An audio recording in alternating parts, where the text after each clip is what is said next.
نبدأ يا.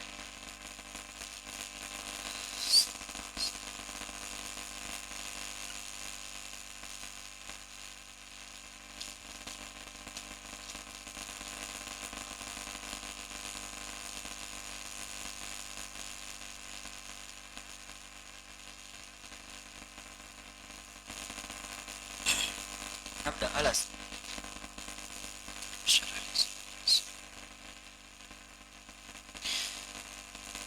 بسم الله الرحمن الرحيم. السلام عليكم ورحمة الله وبركاته.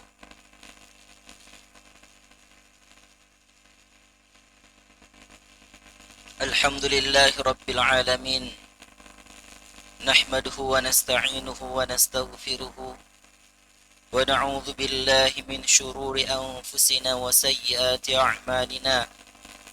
من يهده الله فلا مضل له ومن يضلله فلا هادي له.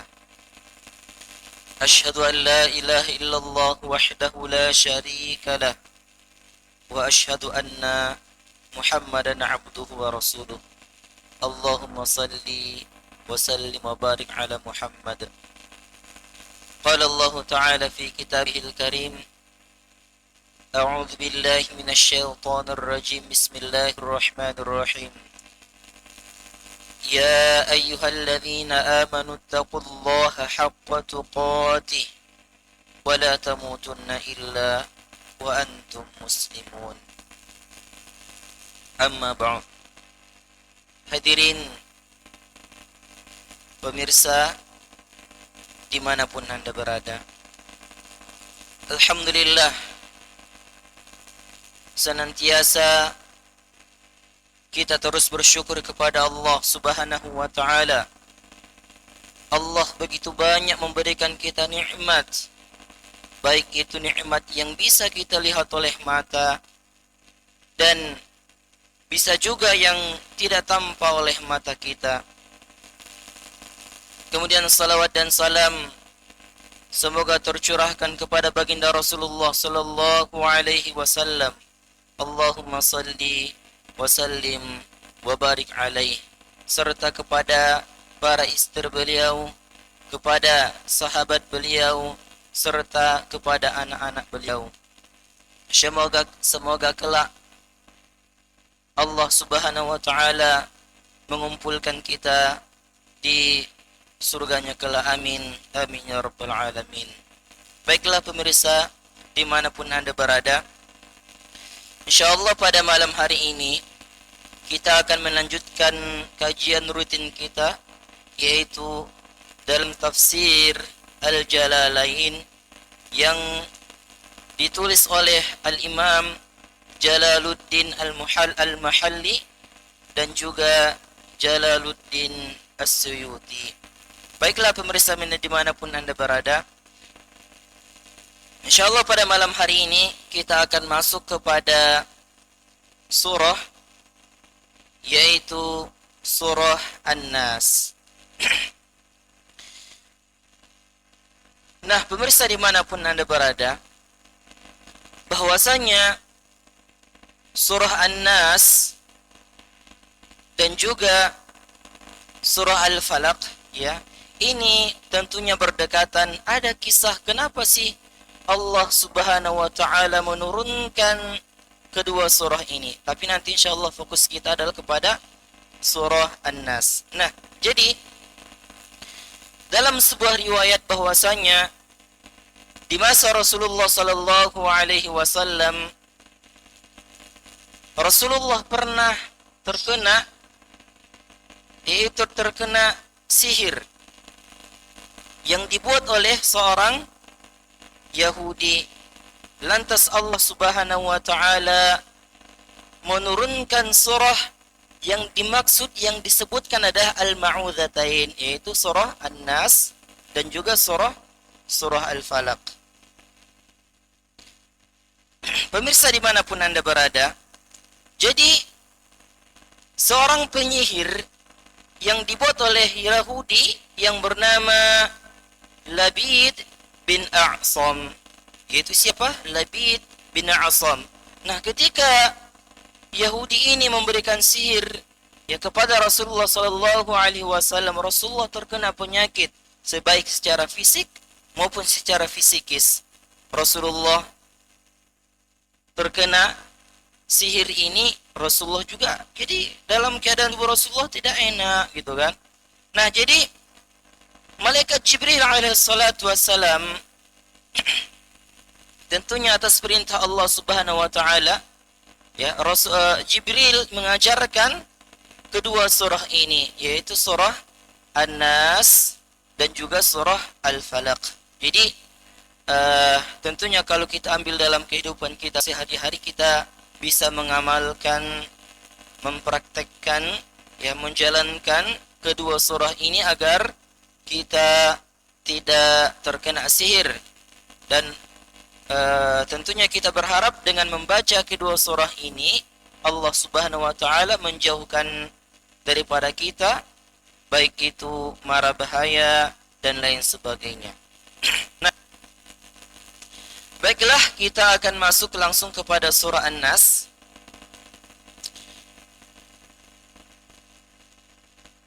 Firman Allah Subhanahu wa taala, Bismillahirrahmanirrahim. Qul a'udzu birabbin nas.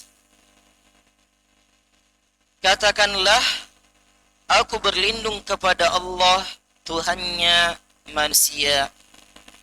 Malikin nas, raja manusia. Ilahin nas, sesembahan manusia. Min syarril waswasil khannas, dari kejahatan bisikan syaitan yang bersembunyi.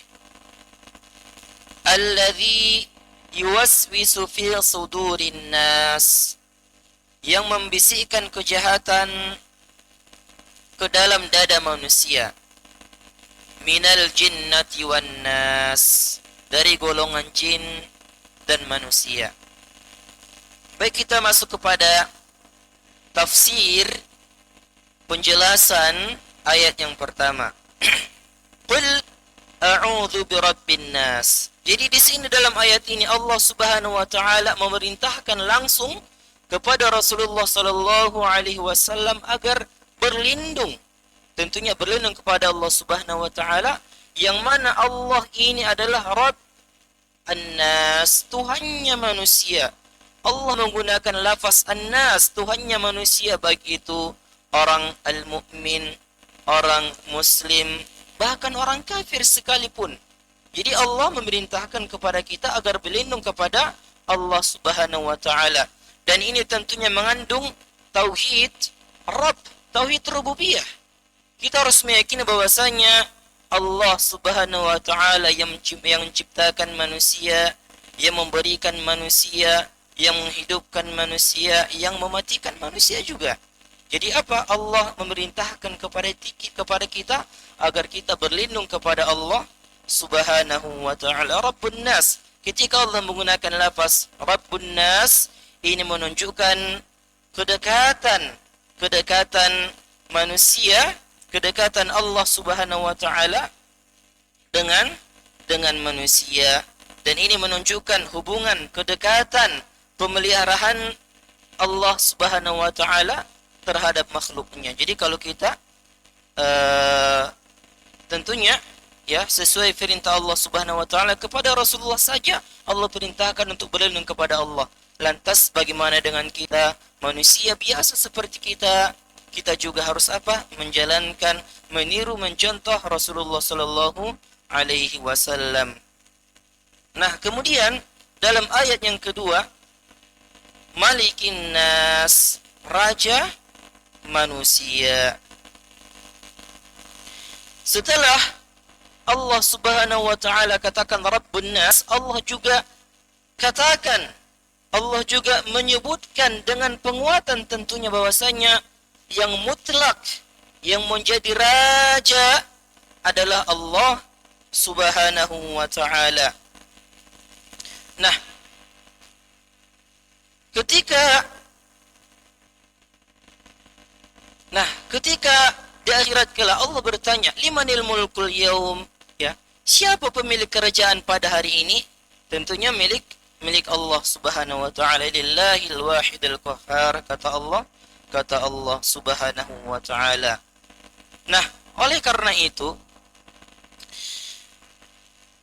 berlindung, ya, berlindung dari bisikan-bisikan, berlindung dari kejahatan-kejahatan yang tampak, baik yang tidak tampak, apalagi seperti sihir, kita dianjurkan untuk terus membaca ini di pagi hari, di sore hari, di malam hari, apalagi lebih utama lagi ketika kita hendak tidur di malam hari. Agar apa? Allah jaga kita dari berbagai macam kejahatan-kejahatan.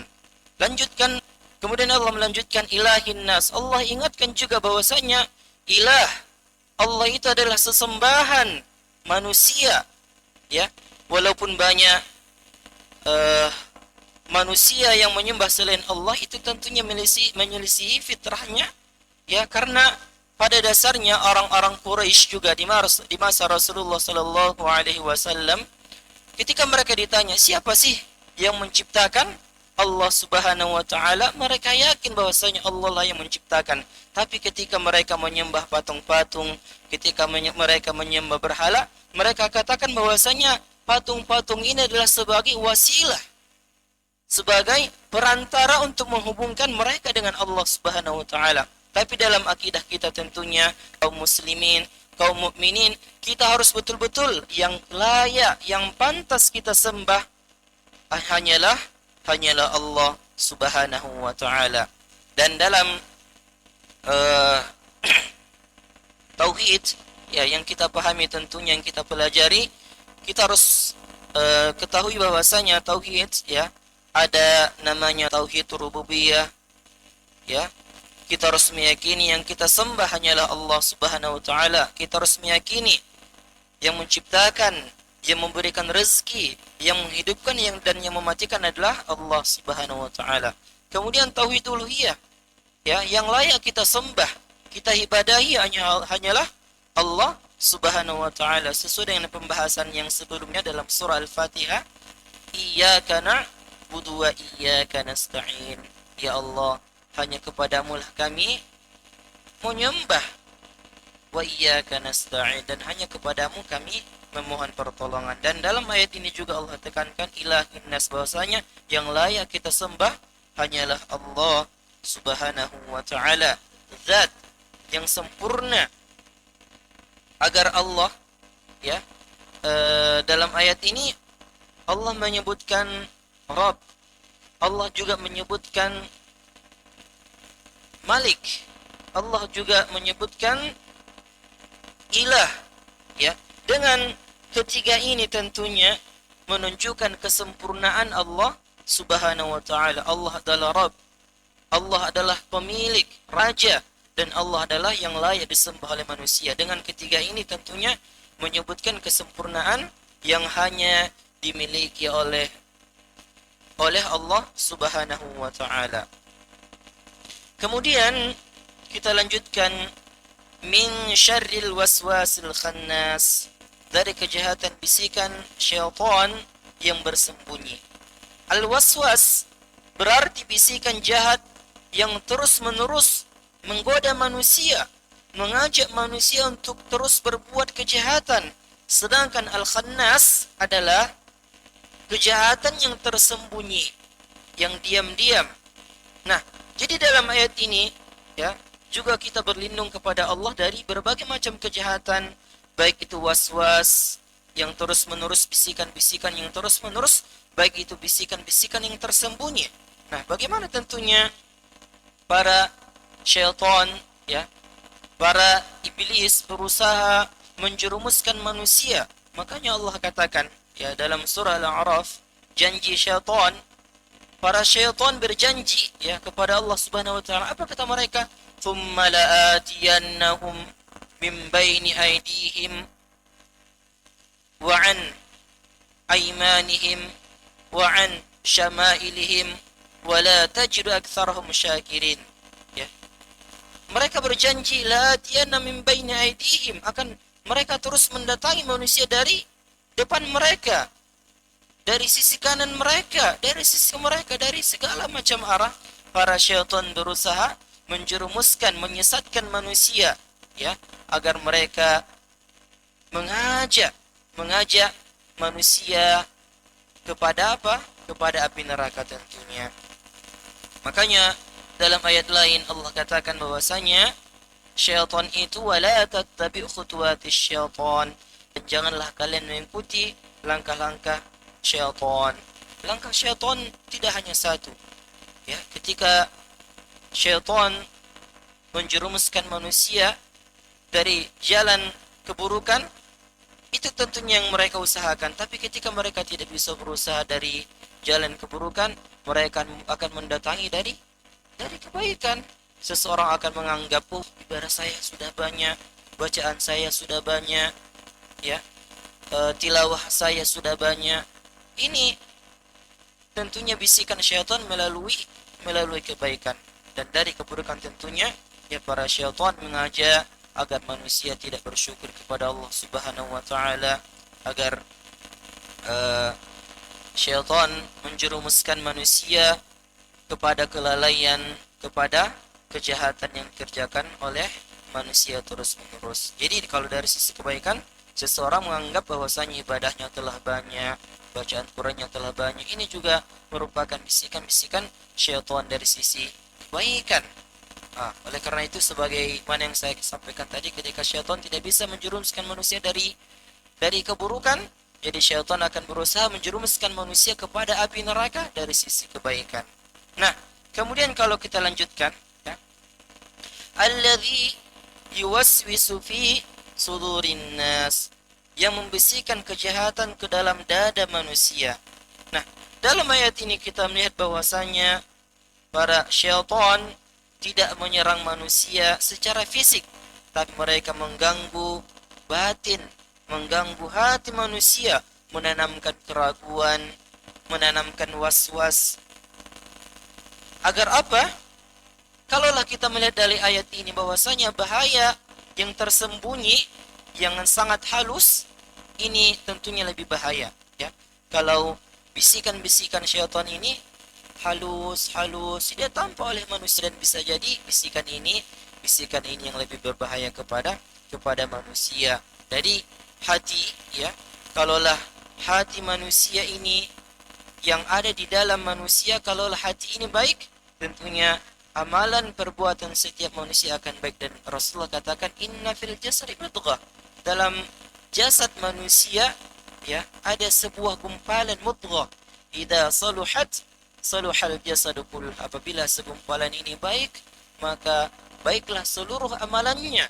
Wa idza fasadat fasadal jasadu kulluh, apabila yang segumpalan ini buruk, maka buruklah seluruh amalannya, ya, maka rusaklah seluruh amalannya. Apa itu? Ala wahyal qalb, itu apa?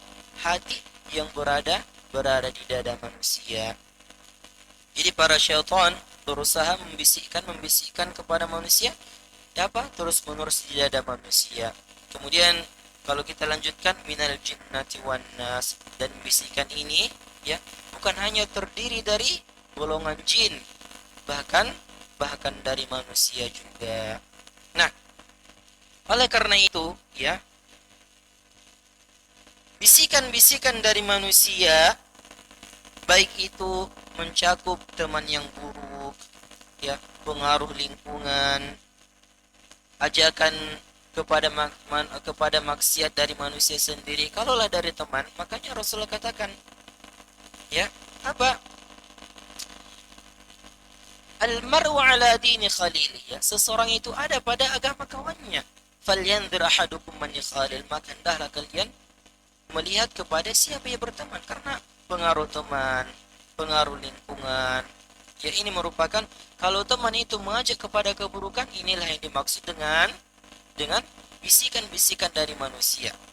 Oleh karena itu, kita tentunya berusaha untuk berlindung, ya, dari berbagai macam keburukan-keburukan, baik itu dari keburukan, dari bisikan, dari golongan jin dan manusia. Oleh karena itu, ayat ataupun surah An-Nas ini ya kita rutinkan dalam kehidupan sehari-hari agar Allah Subhanahu wa taala menjaga kita dari berbagai macam sihir, dari berbagai macam kejahatan, baik dari golongan jin maupun manusia. Oleh karena itu, dalam ayat ini ya kita harus meyakini bahwasanya Allah adalah tempat perlindungan yang paling sempurna. Allah sebagai Rabb, Allah sebagai Malik, dan Allah sebagai sesembahannya manusia. Kemudian gangguan terbesar kepada manusia bukan hanya secara fisik, tapi baik secara batin yang tidak tampak oleh manusia, seperti godaan, bisikan, keraguan, begitu juga dorongan kepada manusia untuk terus berbuat maksiat. Kemudian apa lagi? Para syaitan dan juga manusia sama-sama bisa menjadi sumber waswas, sumber bisikan, sumber keraguan. Maka perlindungan kita kepada Allah Subhanahu wa taala harus semuanya menyeluruh. Dan tentunya membaca surah An-Nas ini secara rutin kita harus lazimkan. Kita harus rutinkan di pagi hari, di sore hari maupun di malam hari, lebih utama lagi sebelum tidur di malam hari. Dan inilah yang Rasulullah praktekkan dalam kehidupannya sehari-hari. Kemudian apalagi bahwasanya surah ini menanamkan kesadaran bahwa pertahanan terbaik dari gangguan batin adalah kembali kepada Allah Subhanahu wa taala. Oleh karena itu, semoga dengan kajian ringkas kita pada malam hari ini membawa manfaat kepada kita, dan semoga kita Allah jauhkan, Allah lindungi kita dari berbagai dari berbagai keburukan, kejahatan. Dan kalau kita insyaallah merutinkan, melazimkan surah ini, semoga tentunya Allah menjaga kita dari itu semua. Amin amin ya rabbal alamin. Ini yang dapat kami sampaikan. Subhanakallahumma wa bihamdika asyhadu an la ilaha illa anta astaghfiruka wa atubu ilaika. Wassalamu alaikum warahmatullahi wabarakatuh.